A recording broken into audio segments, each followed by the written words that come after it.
Shalom Bapak Ibu Saudara yang dikasihi Tuhan. Senang sekali kita bisa kembali jumpa dalam program RYM. Kita akan belajar firman Tuhan yang murni supaya hidup kita semakin hari semakin berkenan. Kita akan awali dengan satu pujian terlebih dahulu. Kita pujikan lagu ini.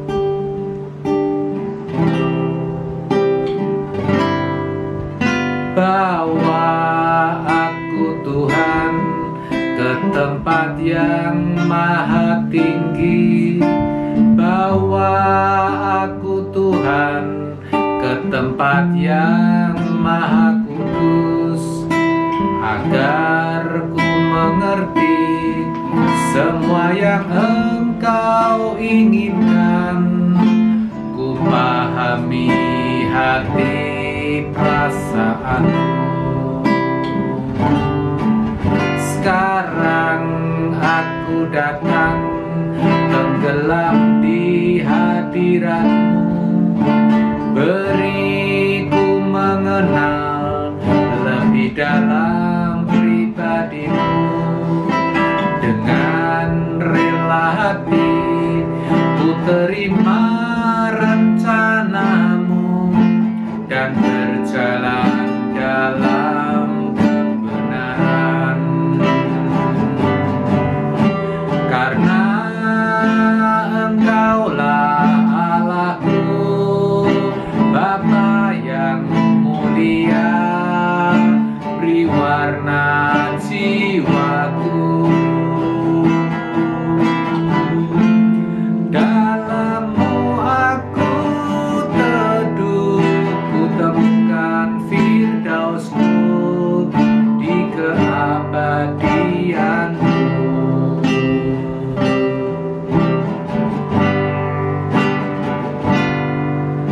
Bawa aku Tuhan ke tempat yang maha tinggi. Bawa aku Tuhan ke tempat yang maha kudus, agar ku mengerti semua yang Engkau inginkan. Ku pahami hati perasaanmu. Sekarang aku datang tenggelam di hadirat-Mu. Beriku mengenal lebih dalam pribadi-Mu. Dengan rela hati ku terima rencana-Mu dan berjalan dalam kebenaran. Karena Engkaulah Allahku, Bapa yang mulia, beri warna jiwaku. Dalam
Mari kita berdoa, saudara.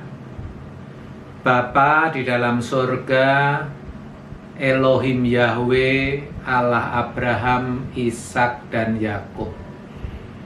Bapa, sungguh kami bersyukur kalau kali ini kembali Kau berikan satu kesempatan untuk belajar kebenaran-Mu yang murni. Bapa, tolonglah kami, berikan kami hikmat dan pengertian. Pakailah anak-Mu ini untuk menyampaikan isi hati-Mu, sehingga kami boleh mengerti bahkan menjadi pelaku firman-Mu. Hidup kami berubah semakin berkenan di hadapan-Mu. Terima kasih ya Bapa, di dalam nama Yesus kami sambut firman-Mu. Amin, amin, amin. Shalom Bapak Ibu Saudara yang dikasihi Tuhan. Senang sekali kita bisa kembali jumpa. Saya percaya Bapak Ibu Saudara dalam keadaan baik, sehat, dan diberkati Tuhan. Bapak Ibu Saudara adalah orang-orang yang luar biasa di dalam Tuhan. Ya, Bapak Ibu Saudara yang saya kasihi, ada satu kejadian yang sangat menarik, di mana Tuhan Yesus suatu kali berbicara begitu keras kepada salah seorang muridnya yang bernama Petrus, di mana hal itu dicatat di dalam Markus 8 ayat 33. Tuhan Yesus berkata, "Enyahlah iblis, sebab engkau bukan memikirkan apa yang dipikirkan Allah, melainkan apa yang dipikirkan manusia."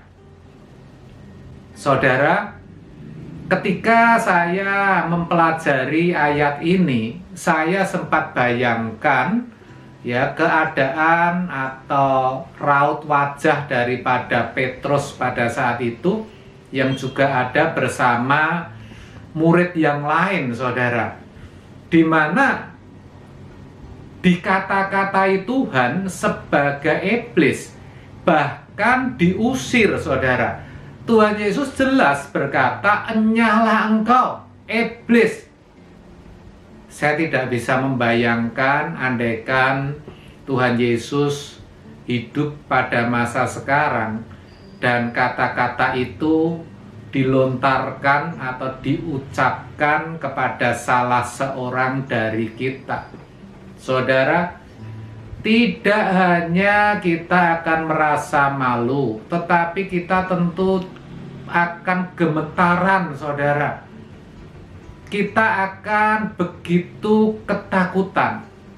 Ya, yang jadi persoalan, kenapa Tuhan Yesus sampai berkata demikian kepada Petrus? Bukankah Petrus adalah salah seorang muridnya yang dikasihi, saudara?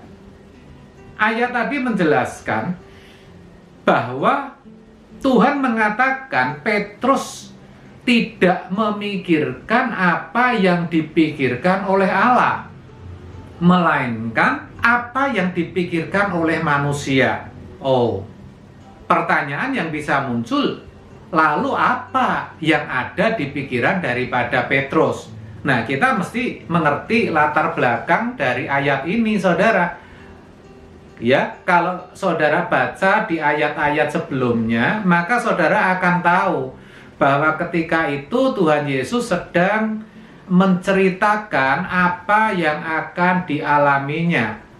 Ya, dia akan mengalami berbagai penderitaan, dia akan dianiaya, mengalami sengsara, dan mati di kayu salib.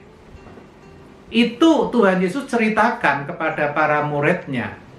Nah, mendengar apa yang dikatakan Tuhan, Petrus merasa bahwa gurunya itu tidak pantas, tidak patut untuk menerima penderitaan, bahkan untuk mati di kayu salib. Dalam hati kecil Petrus, Petrus ingin membela. Petrus ingin memberikan rasa aman dan tenang kepada gurunya. Maka dia mengatakan, sekali-kali hal itu tidak akan terjadi padamu, Guru. Petrus berkata demikian.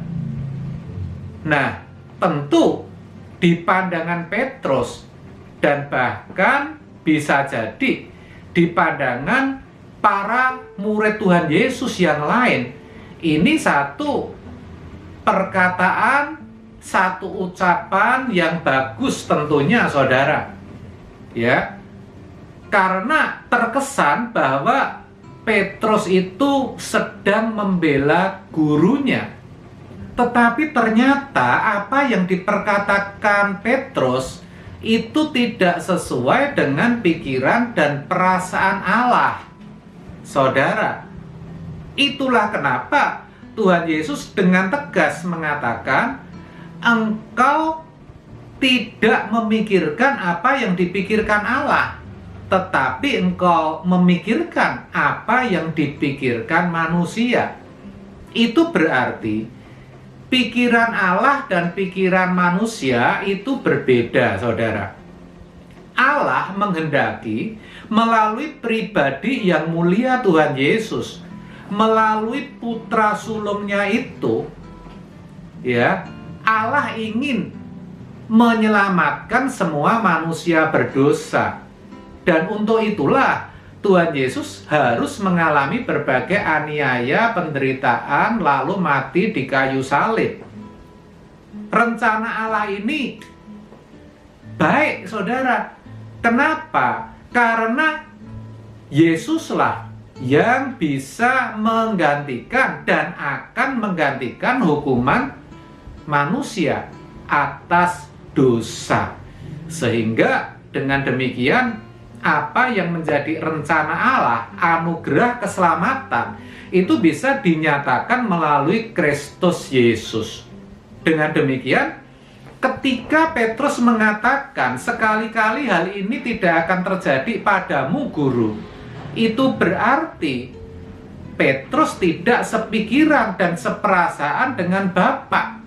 Dan boleh saya katakan bahwa justru melalui perkataannya itu Petrus memiliki sikap menolak rencana Allah yang mulia itu.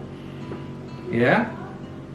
Kalau Tuhan Yesus tidak mengalami penderitaan dan sengsara dan mati di kayu salib, tentu anugerah keselamatan itu tidak akan pernah ada, saudara. Dengan kata lain, rencana Allah itu gagal total. Itulah sebabnya Tuhan Yesus mengatakan, "Enyalah engkau, hai iblis." Ya, Petrus dikata-katain sebagai iblis. Tentu maksud Tuhan Yesus bukan pribadi Petrus yang iblis, tetapi pikiran yang ada atau yang dimiliki oleh Petrus itu adalah pikiran iblis, pikiran si jahat yang selalu ingin menggagalkan karya keselamatan. Ya, saudara, dari ayat itu kita juga bisa beroleh satu hikmat bahwa pikiran yang bukan berasal dari Allah itu adalah pikiran si jahat atau pikiran iblis. Walaupun sepertinya itu baik, tetapi selama pikiran atau pengetahuan itu, ya, filosofi itu bukan berasal dari Allah, itu merupakan pikiran iblis. Dengan kata lain, bisa saya katakan hanya ada dua pikiran menurut versi Tuhan Yesus melalui ayat ini, yaitu cuma satu, pikiran Allah, yang kedua pikiran daripada iblis, saudara. Nah, itu penting kita sadari, saudara, ya. Kalau kita tidak hati-hati, maka bukan tidak mungkin kita juga memikirkan apa yang menjadi kemauan daripada iblis, yaitu pikiran yang tidak sesuai dengan pikiran dan perasaan Allah. Sehingga sebagai orang percaya, kita tidak akan mengalami pertumbuhan ke arah kesempurnaan iman, saudara. Itulah sebabnya ya, melalui penulis Amsal, Tuhan Yesus berkata di dalam Amsal 4 ayat 23 demikian. Jagalah hatimu dengan segala kewaspadaan, karena dari situlah terpancar kehidupan. Kata hati di sini dalam teks aslinya itu didefinisikan sebagai pikiran atau pengertian.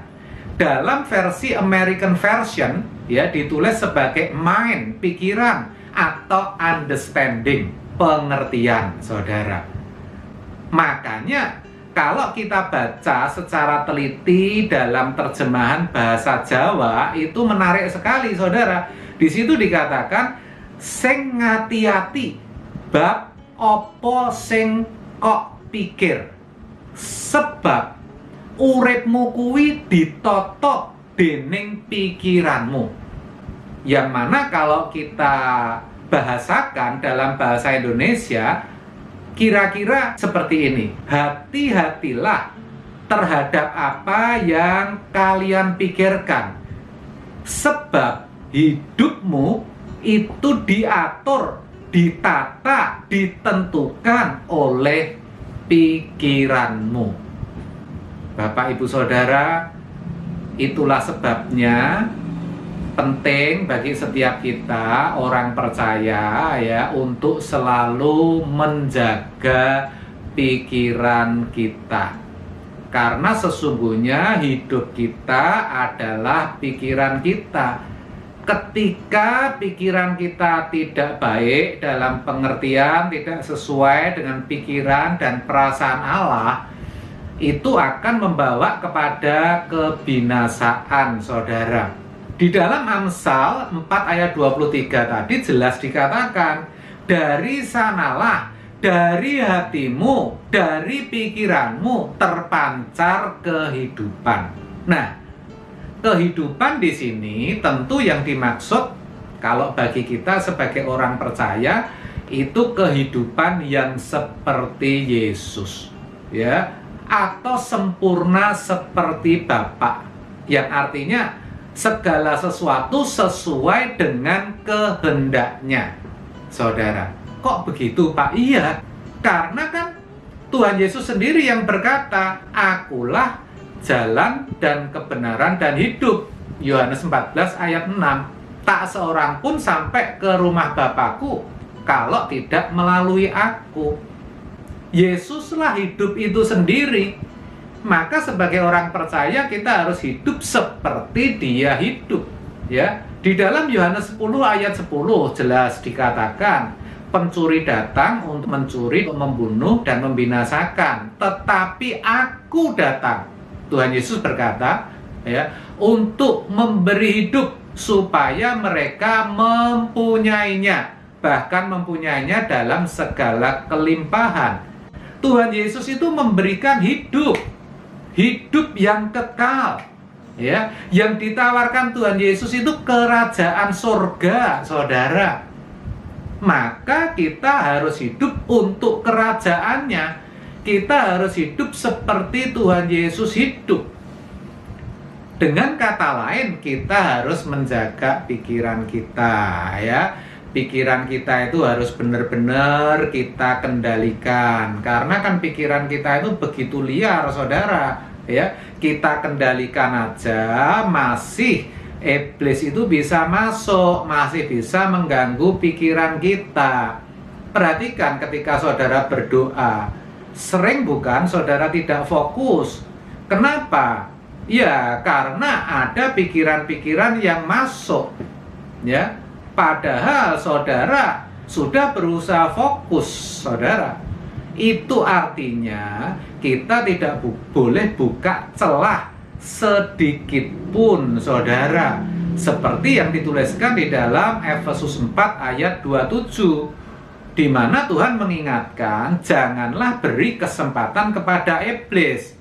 Artinya, jangan buka celah. Kita harus sadar bahwa pikiran itu foothold, ya, landasan berpijak bagi iblis. Iblis tahu Ketika dia bisa masuk ke dalam pikiran seseorang, maka ia akan menguasai hidupnya. Dengan mudah ia bisa mengatur ke arah mana orang itu akan dibawa. Dan tentu kalau yang membawa iblis, kita akan dibawa kepada kehancuran, kepada kebinasaan, kepada keterpisahan kekal dengan Allah Bapa kita yang di surga, saudara. Ya, itulah sebabnya penting, saudara. Dan ingat bahwa apa yang ditawarkan oleh iblis, ya, itu atau yang ditanamkan iblis di dalam pikiran kita, itu memang sepertinya tampak baik dan benar, saudara.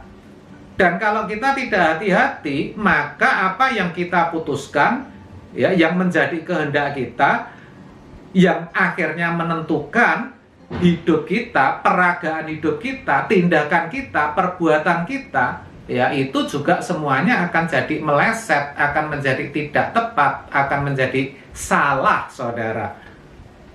Saya kasih contoh praktis saja yang sederhana. Sesuatu yang baik itu belum tentu sesuai dengan pikiran dan perasaan Allah. Misalnya ini, orang tua yang memanjakan anaknya, ya, sepertinya maunya membahagiakan, sepertinya bagus, tetapi tentu itu tidak sesuai dengan kehendak Allah. Ya, kita tahu bahwa seseorang itu malas, saudara, tetapi selalu kita bantu.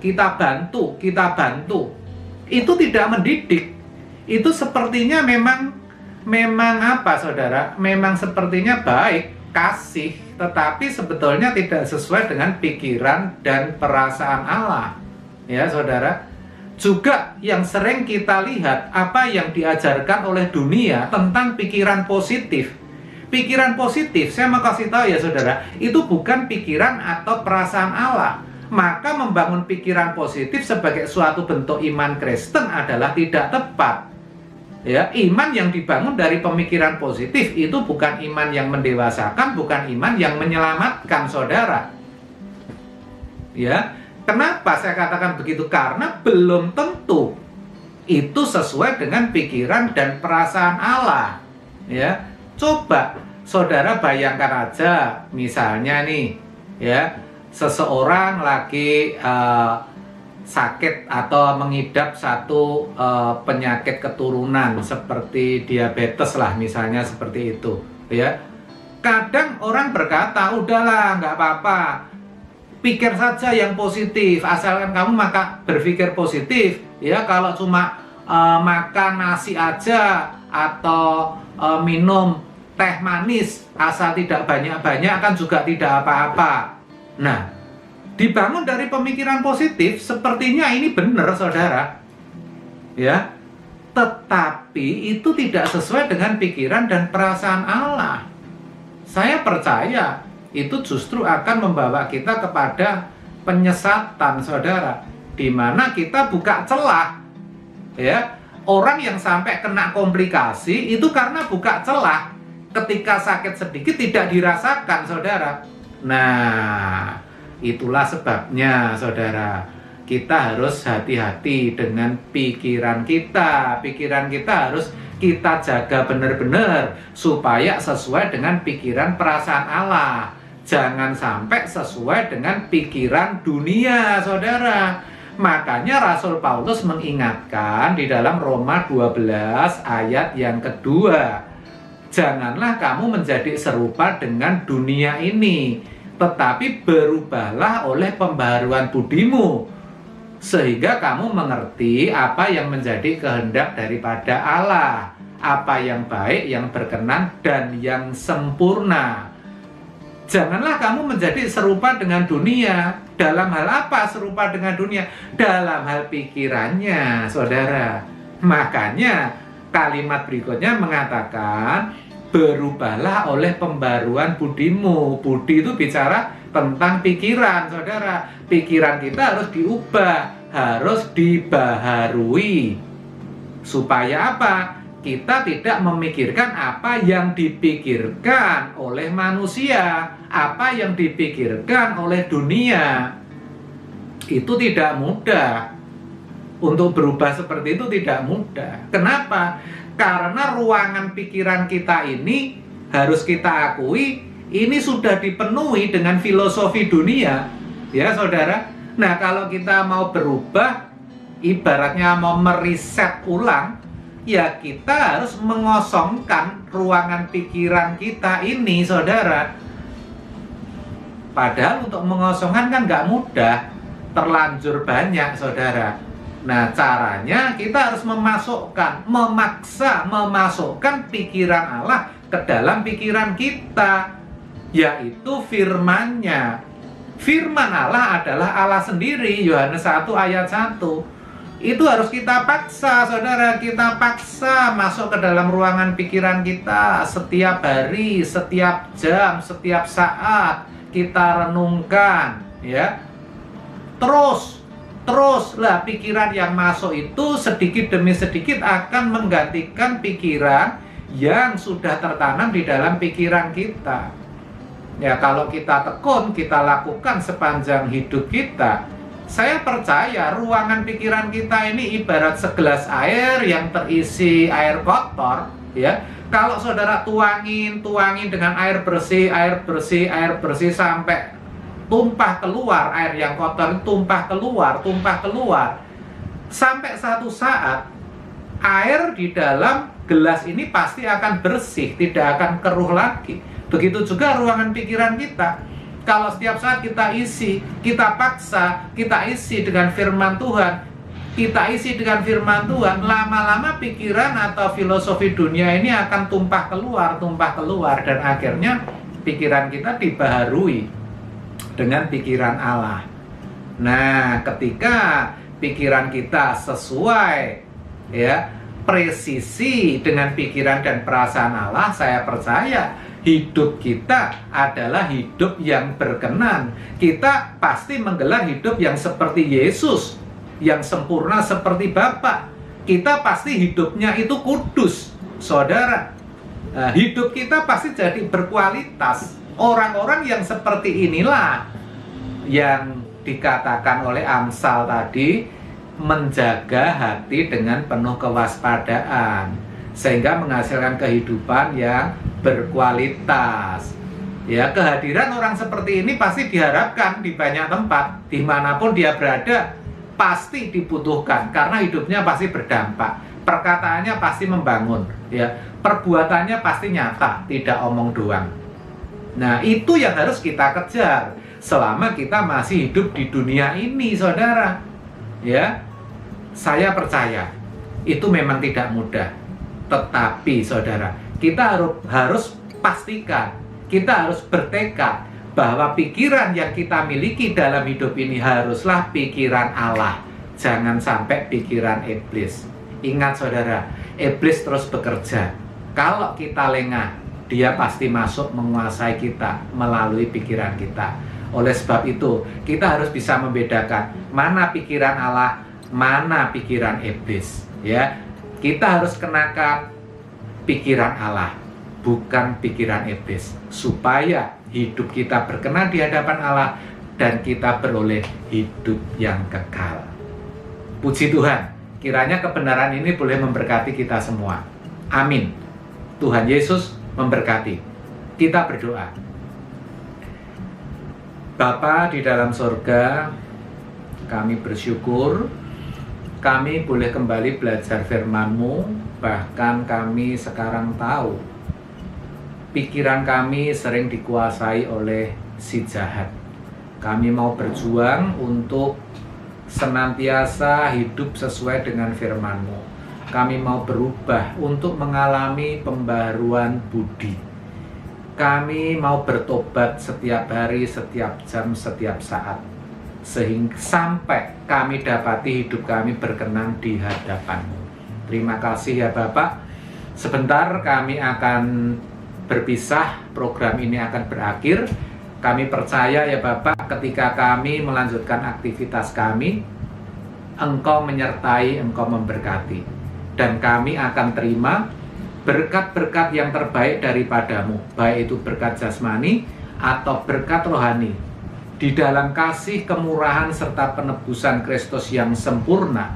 serta persekutuan dan Roh Kudus yang senantiasa akan menuntun, memimpin kami untuk semakin serupa dengan Kristus atau sempurna seperti Bapa. Di dalam nama Yesus.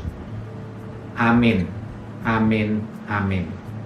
Terima kasih Bapak Ibu Saudara atas kebersamaan kita kali ini. Selamat melanjutkan aktivitas saudara. Tuhan Yesus memberkati. Salam R.W.M dan sampai jumpa.